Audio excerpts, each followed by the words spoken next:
welcome into another episode of They've Got Now. Obviously, if you have not already, be sure to rate and review the pod wherever you listen. Like and subscribe over on YouTube, of course, as we get that continuing to go up. I'm really excited to be joined today by one of the people I've gotten to know pretty well over the last year, who has been part of one of the most fun resurgences that we've seen from a program in the last year. That's Courtney Jaco, a Pac-12 lifer.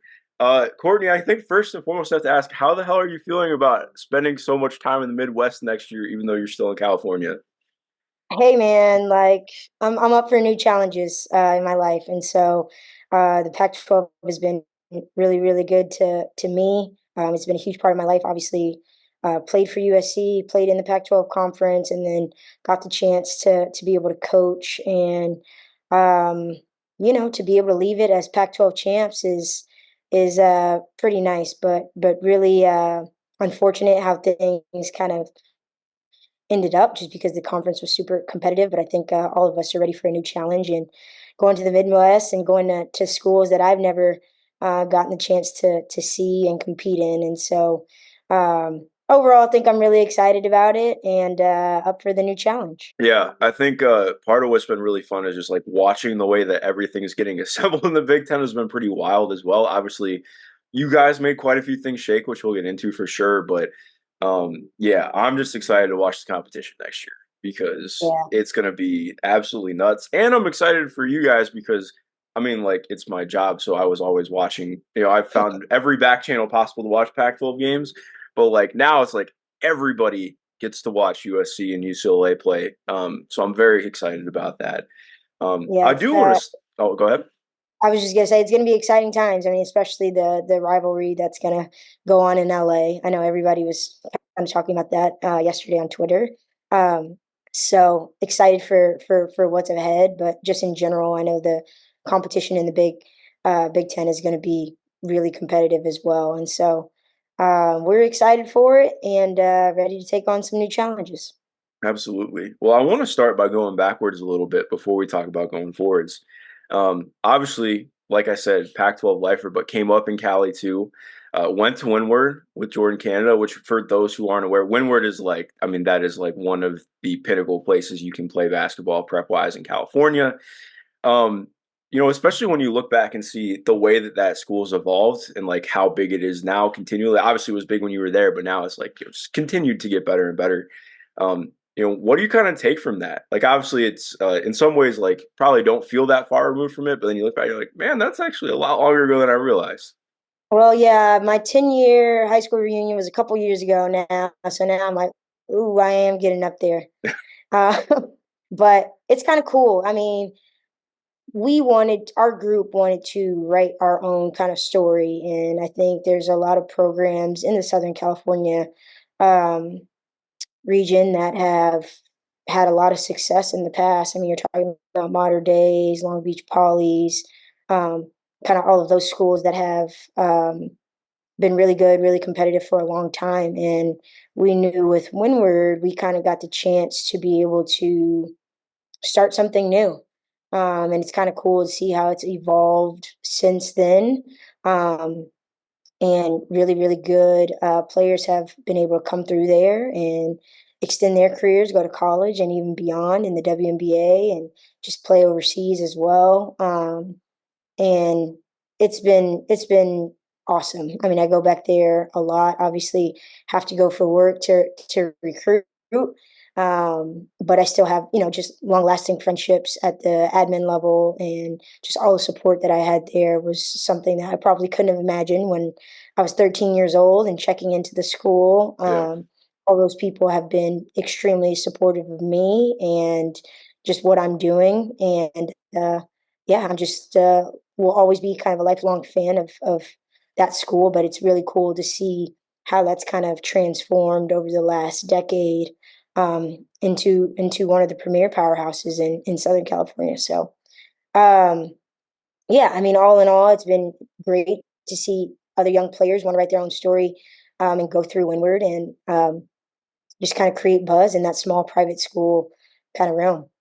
absolutely. So then I have to take it from there too. How did you end up at USC? So like, what drew you at first to USC? What was it like? Kind of always USC for you, or how'd you kind of end up Yeah, I going mean, there? I do think like as an LA kid, I mean, you kind of see USC as like the pinnacle. I mean, that's the goalpost. I grew up watching a lot of USC football. My stepfather attended USC. My stepmother worked at USC. Like I just had kind of it in my blood. Um, Always cheered for the Trojans over the Bruins, but um, it was a dream for me. It was a long shot while I was getting recruited.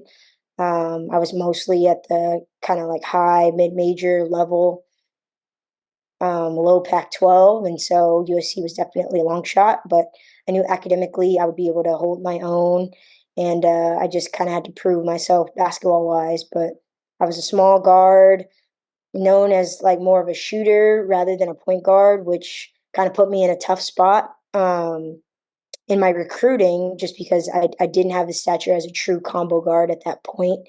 I mean, I'm going up against, the likes of Kelsey Plum and, all those guys. And yeah, it was just hard for me to kind of get going at the Power 5 level with my recruiting. Um, but I knew I built really, really good relationships at SC.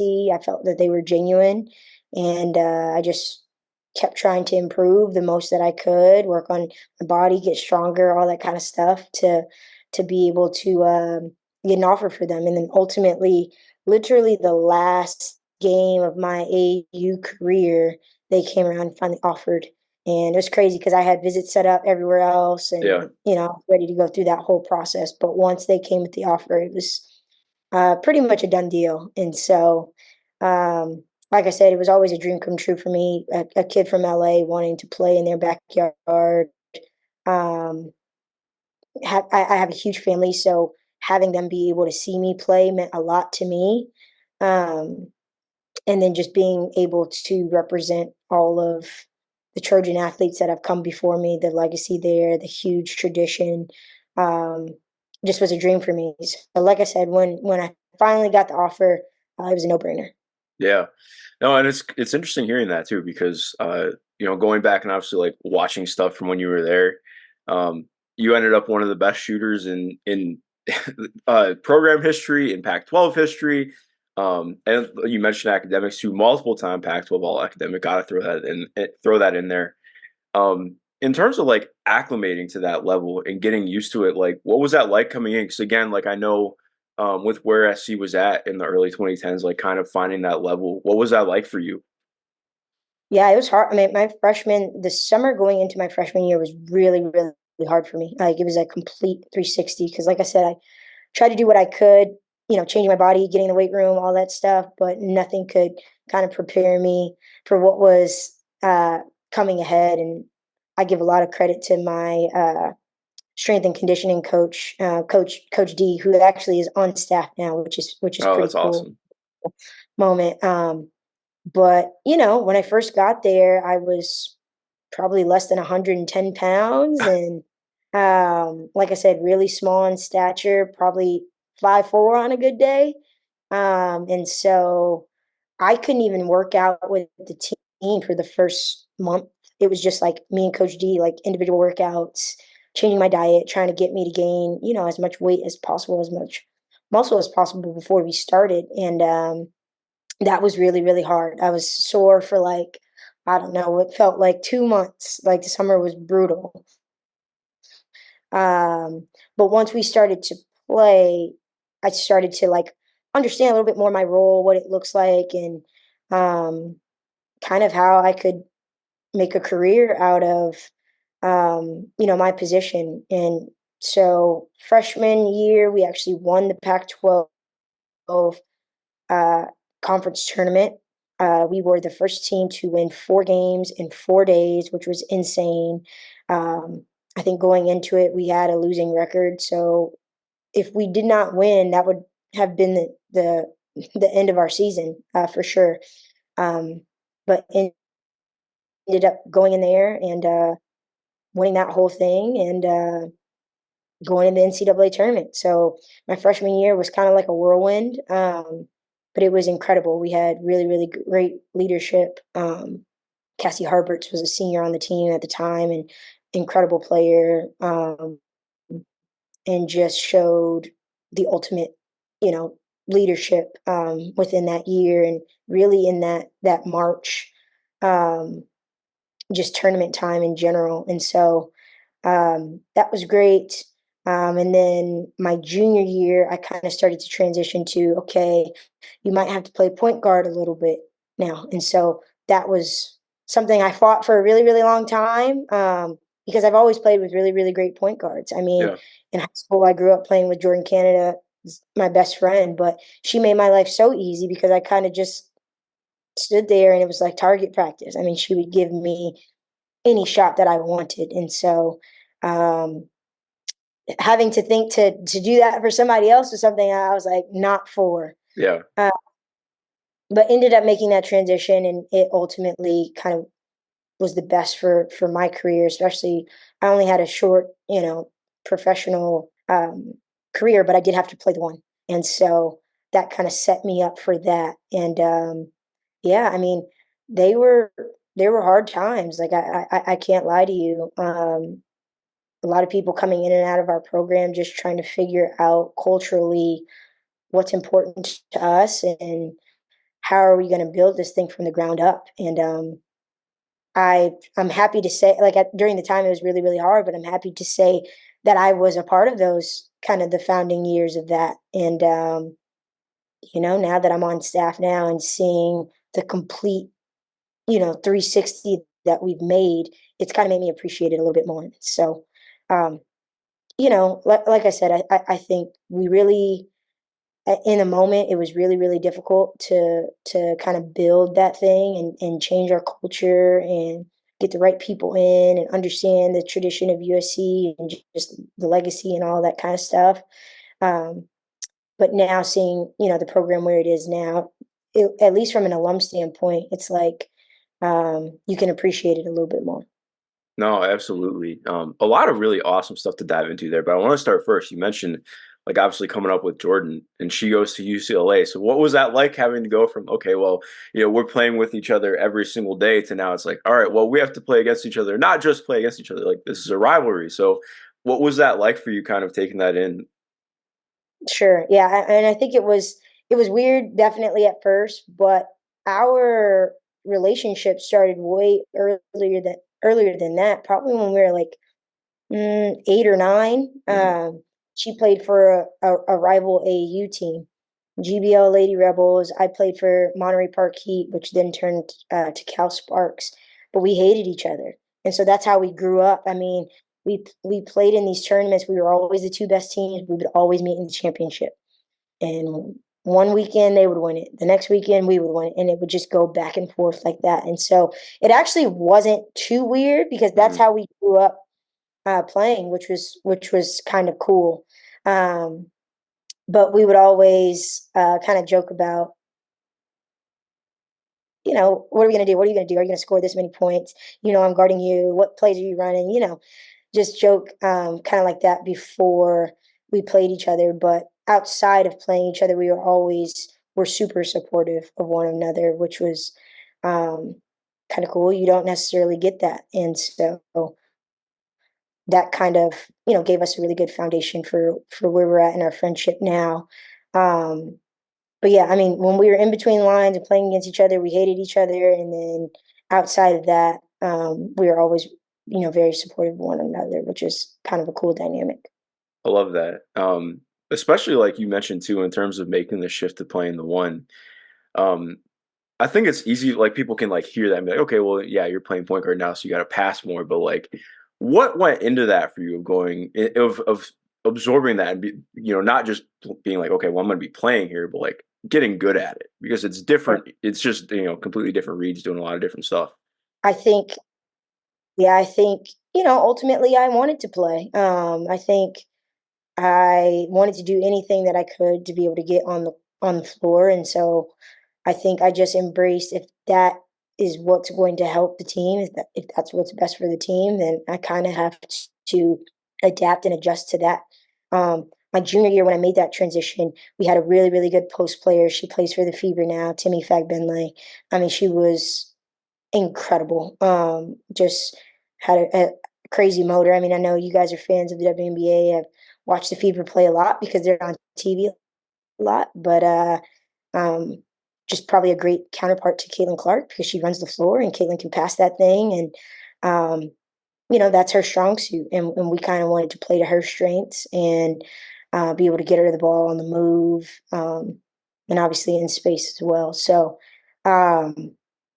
just kind of embracing what was best for the team, kind of in that moment. And yeah, I mean, we had a chance to be really, really good that year. Had some bumps in the road once we started conference play, um, but she was our best player that year on the team, and kind of wanted to get her involved as much as possible. And I knew from the one spot, that was something that I really had to embrace, kind of doing that. But it was really, really hard to wrap my mind around because, like I said, all my career, I had been the one getting the shots, and so it was really, really hard for me to kind of understand all that went into it and what it looked like, um, and been able to take my shots, when I got them too, because I did get some open looks. My junior year actually probably was my best year of my career, just stat wise. And I think it had all to do with just embracing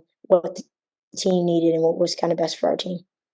Yeah, no, I think it's interesting too because I feel like, respectfully, I feel like you're being a little bit humble about it too because it's not easy to find that blend of being somebody who can score and create. Like, I think a lot of guards, especially younger guards coming up now, like, just given how the game is, like, everybody wants it to be egalitarian and a lot of ball movement. But again, like, it's just a lot easier said than done to make that happen with a perfect balance and rhythm.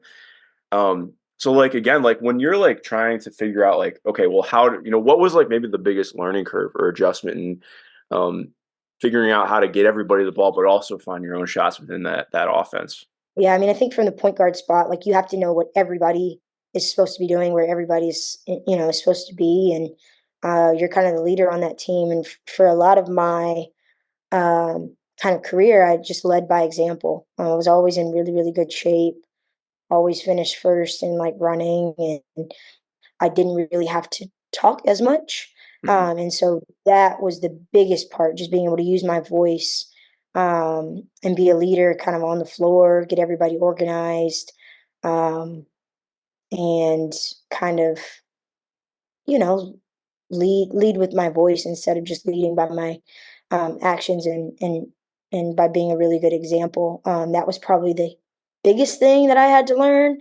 I'm kind of shy by nature too, so like that didn't help it at all. But I really, really had to get out of my comfort zone and be able to kind of use my voice and be really confident in um, leading everybody kind of in the right direction, getting everyone organized. So I would say that that was probably the biggest thing that I struggled with and was probably really uncomfortable with. But um, it also kind of helped me off the court build better relationships with each individual teammate, Yeah. get to know them better, how they are, and on the court that kind of helped translate, where they wanted the ball and just different things like that. And so once I got really confident being able to use my voice and understand kind of what our coaching staff wanted it to look like on the floor, that helped me have success as well. But that was probably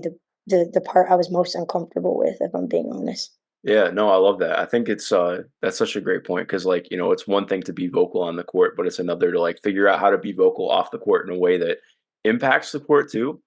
And again, like I think that's something a lot of people have to like figure out and struggle through a little bit. It's not something I was ever good at, so I totally understand that. And that's cool you were able to find that. I want to transition from that too, obviously, to your relationship with Coach G and like obviously getting to really know Lindsay. I found a clip from when you guys played Cal, I believe your junior or senior year, and she talks about how like even though they won, they're like Courtney Jaco is that's like the model for me of what college athletics is about. Number one, can you explain that one? And number two, yeah, how did you kind of first get to know Coach G? Obviously, I know she was at Cal, but what was how did you guys really start to kind of come together? Yeah, I think, obviously just being recruited by Cal, she built what was a powerhouse, in California there. And so um, they what kind of caught my attention at first is they were kind of the first ones to do, um, how can I say it, like website trailer kind of movie kind of things, Yeah. behind the scenes looks. And I thought it was so freaking cool. They had a website called This is Cal Basketball, and like every week I think uh they would open the website, it would be a new video, kind of behind the scenes look. Like they were the first team that I thought really kind of dove into that.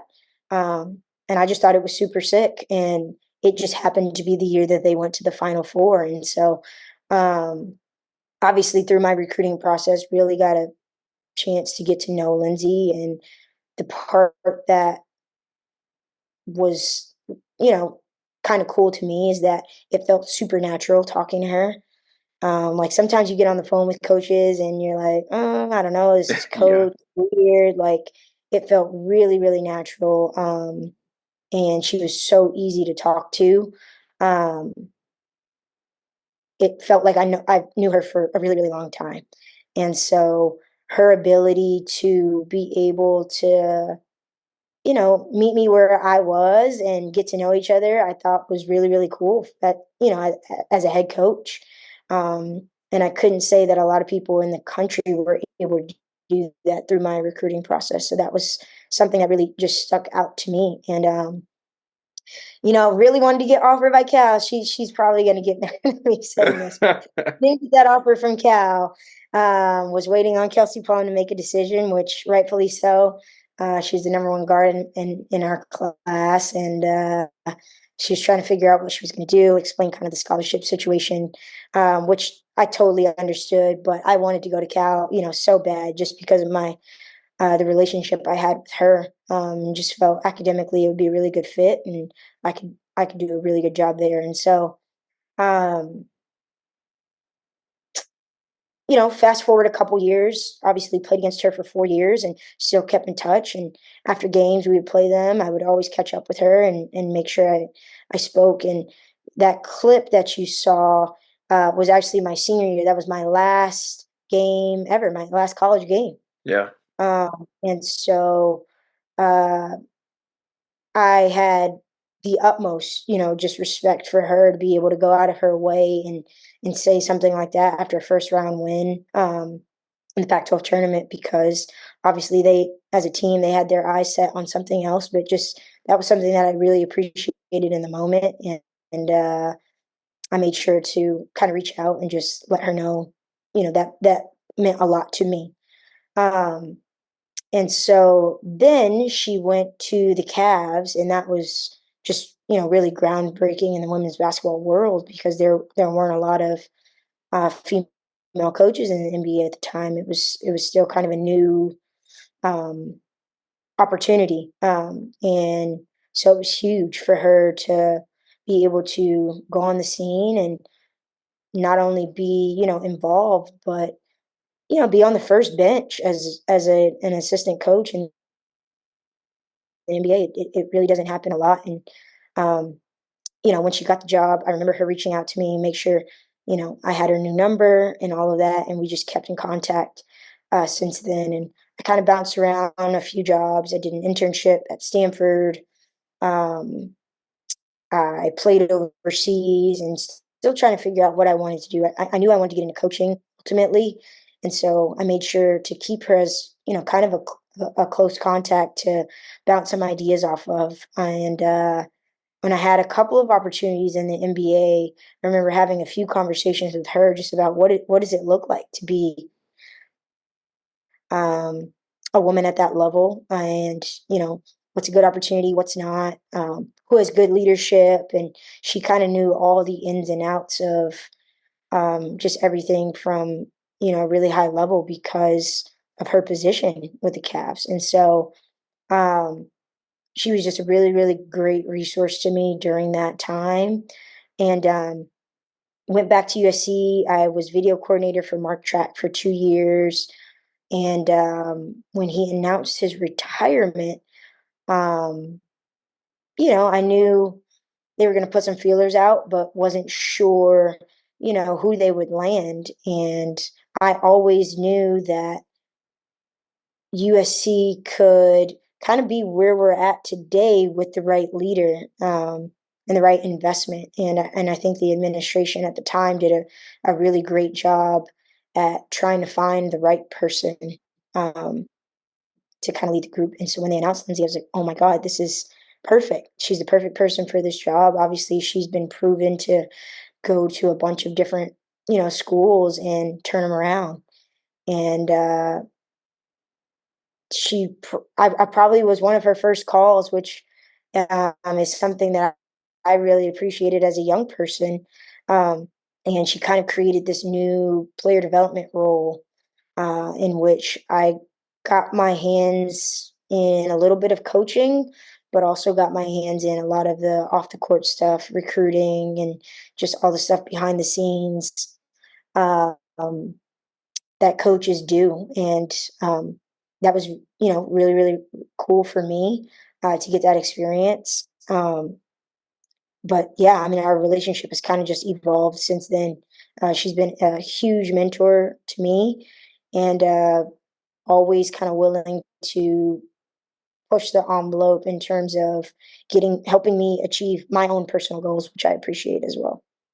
Mhm. No, I love that. There's so much good stuff in that, especially in terms of like establishing that relationship. Like you mentioned, I think anything I've ever seen from Lindsay, she just like you mentioned. I think not, and it's not to denigrate other coaches, but I think it's just that just speaks to who she is in terms of how personable she is and how much she really means to connect with anybody. And that really means a ton.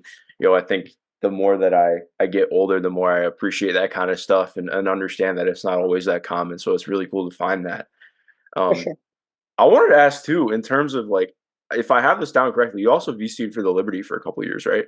I did, and that was an interesting kind of deal because it was during COVID, Yeah, and so I actually never went there. I never like visited the facility. And one year they were in the bubble, so I never went. But everything I did was virtual, yeah. um, which was interesting because I had pretty good video knowledge. I could break down film, help the scouts, all that kind of stuff.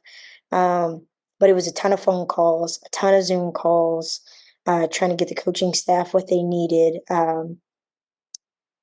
But I never, physically was there. But it was huge for me because the pace in the the frequency in the games, how short the break is in between games. It really kind of tested my video skill, which made me a lot better. And being able to see what goes into the scouting reports and how detailed they are with such a short amount of time was really cool too. And I think that gave me a great foundation for my coaching career because I mean, look, like people can't retain every single thing they see Absolutely not. on film, right? But you got to make your big points and try and get the bulk of who a team is and what you're going to try and do to stop them in a short amount of time. And so, I mean, that was huge for the foundation of my coaching career and really just my scouting and kind of how I do that kind of stuff. No, I think that's such a great point because I think it's really funny. I mentioned this on the pod a couple times, but one of the best things I ever got like as a piece of learning advice when I one of my really good friends who was a video coordinator in the NBA for a while. I was like, how do you like get better at just picking stuff up? And he's like, honestly, it sounds cliche and annoying, but you just gotta watch, and it'll come to you eventually, and you just have to keep watching. And it's like honestly, exactly like you're saying. I think the more you watch something, like the more that you just start to pick things up, and it kind of layers, and you start to see things deeper. And yeah, I think it's I've never been I'm good at being patient with other people, being patient with myself, not so much. So, like trying to take a perspective in that has been like harder, but it's, something where like when you do stop and think about it, you're like, wow, okay, like I see things totally differently than I did 2 years ago. Like you see it with like just a totally different depth of knowledge. And I can only imagine like breaking down film with Lindsay or somebody who's been doing this for, like 20, 30 years. Um, I want to ask too, especially, I always love asking anybody who's VC'd, what was your least favorite part about having to do synergy or anything with respect to any live game coding? Well, what I will say is there's a lot of things in the tech world that happen that don't have anything to do with anyone really. And Yeah. so it's funny because a game might not be uploaded, or it might be, something might be wrong, the system might be down, and trying to explain that to the coaches Yep. is tough, right? Like, you know, there's some things that are just completely uncontrollable that um, are hard to explain in the moment, but there's really nothing that you can do about it. So didn't really like that part. But I mean, both companies, Synergy and Sports Code, have been like super supportive in that, giving us like the 24/7 line. And like I would legit call some people at like 2 and 3 in the morning because I was always, for the Liberty at least, I was always working 3 hours ahead. So like, they would be up and I would have to be up in LA, like breaking something down so that I can shoot it over there. And they always answered all my questions, and made sure I got them what I needed to. But um, yeah, the tech stuff that is just completely uncontrollable, the system being down or whatever, something that I definitely didn't enjoy. And just in general, as a VC, I think people think you're really, really good with computers, and that is something that I am not. So Yeah. Yeah. the coach's computer didn't work for whatever reason. I'm like, oh, I don't I really know can't what to help do you with that, there. bro. Like, yeah. Yeah, I'm not really tech support, but I can try and do something, a hard reset or whatever. But I think that was something that I didn't enjoy either. So appreciated my VC days, but kind of glad those are Glad to past me have him for behind you for sure. No, I can't even imagine doing VC stuff remote. Like that would be so tough because exactly what you're saying, like so much of, like explaining something to somebody can just be done so much easier if you're in sure. person with them than if it ends up being a text or a phone call. It's like it is so much harder to explain some of that stuff. So I can't even And then imagine. the time difference too was Yeah.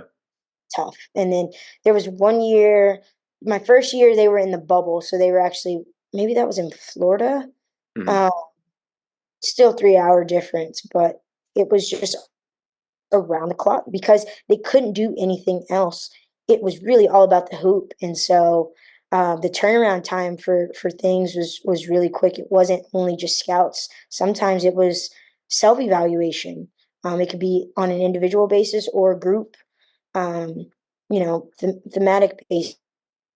So um, that was definitely a time, but only made me better. Like I said, with just being really, really sharp in my ability to break down film and different things like that. And now I can confidently say, like, I can do all of that stuff on my own. And obviously, it's nice to have a VC to be able to help, with the grunt of all that stuff. But um, being able to do it on my own kind of helps me just say, you know what, I can handle it. I can man it. I know how to break it down the way I want, and kind of be confident in that. No, I love that. It's cool because I feel like you've had a really cool path in terms of getting to that, and now obviously being somebody who's on the front of the bench, and getting to be as hands on as you are, um, and like so now that you've had some time away from this last season, obviously college never really ends. You're going right from the season ending to first EYBL and just every AAU session happening, and then just the craziness of what the summer can be now.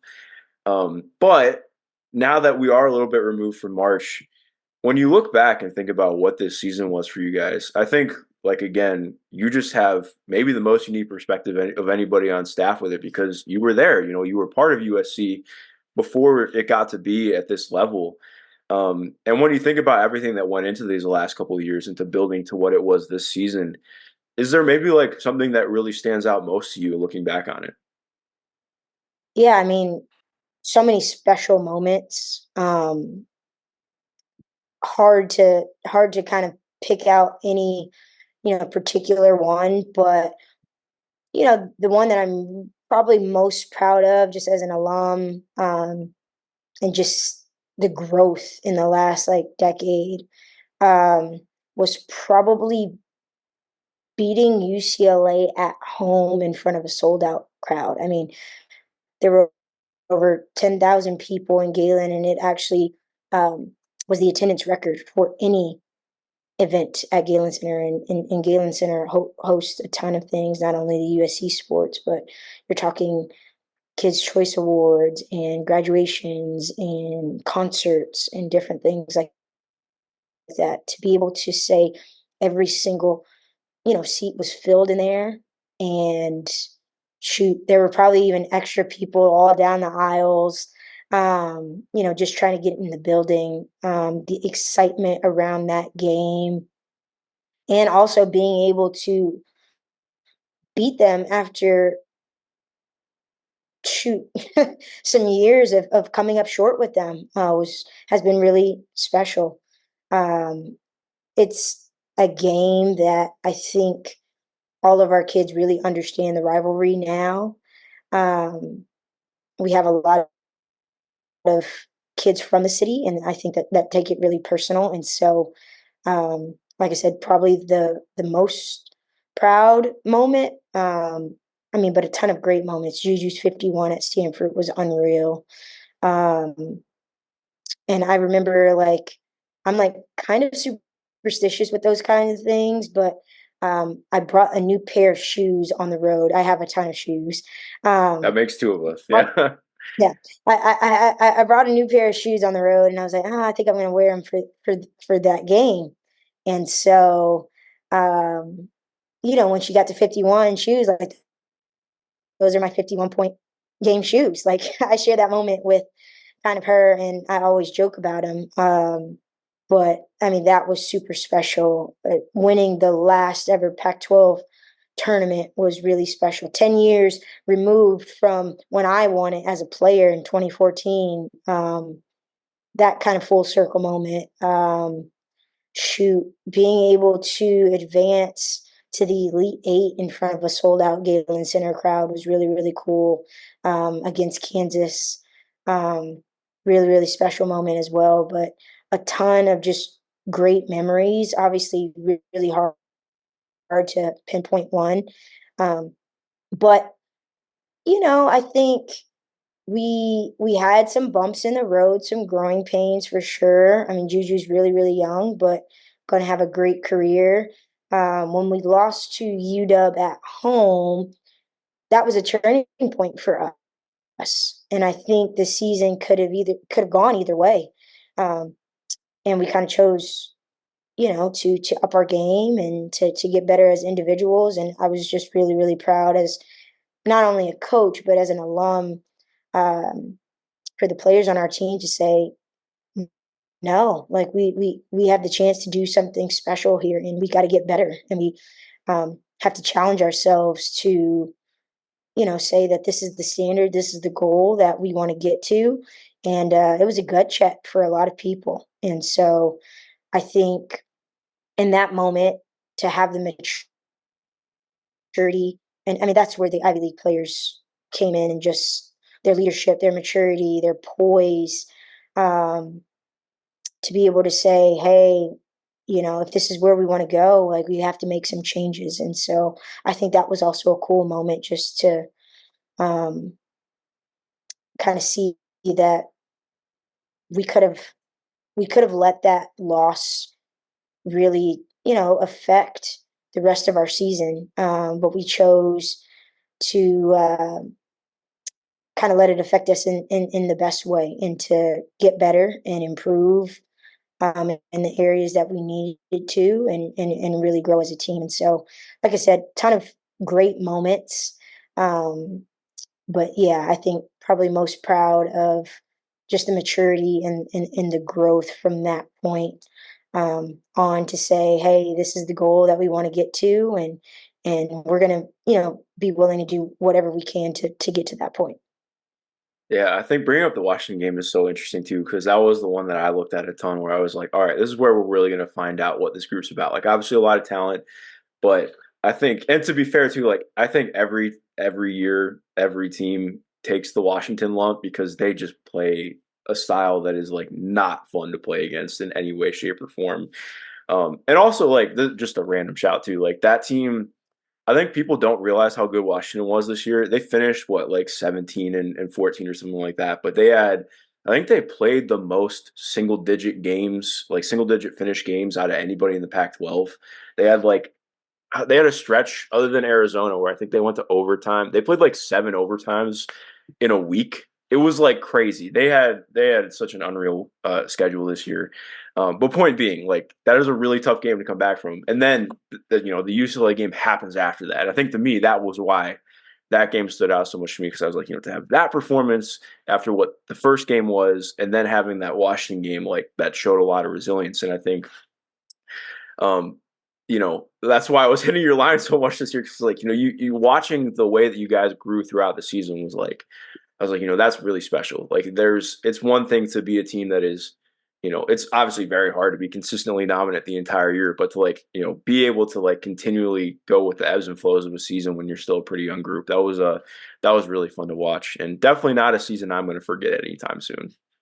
Yep, you and me both. You and me both. It's been a long time coming, and I mean, like I said, it just a special group. Really, really started with the leadership and maturity of those Ivy League kids that came in here and wanted to win, and wanted to be a part of something special. Obviously, um, having Juju helps. Obviously, I mean, she's in my opinion, best player in the country. But she was still, just a freshman, and she didn't know what she didn't know. And then we had a solid group of kids that stuck with us through really, really hard times. Rhea Marshall was a part of that group. Clarice, gave big minutes down the stretch and helped us win games. I really think um, it was the team, it was the group. And it was just really cool to kind of see that come along, come together. Absolutely. Well, I know I got to get you out of here in a minute, but I do have to say too, I'm just so excited for this next year for you guys. Obviously, the basketball is going to be great, but I know Kiki and Talia a little bit, and just elite people to add to an already really great program. So I'm excited for that dynamic, but also the play I'm very excited about as well. And we'll have to get into that at some other point. But Courtney, I really appreciate your time. Really appreciate getting to know you, and I'm just excited to watch what you guys keep doing, watch what you keep doing, and some pretty damn good basketball coming in the Big Ten this next year.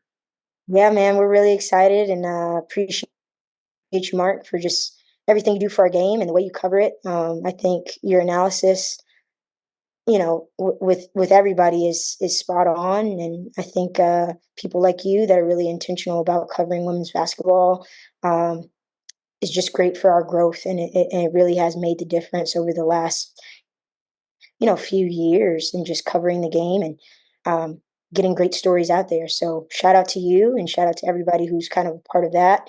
But appreciate you having me on and giving me the chance to share my story with everybody. Of course, anytime. To everyone listening, thank you for listening. Of course, keep up with all things USC women's basketball.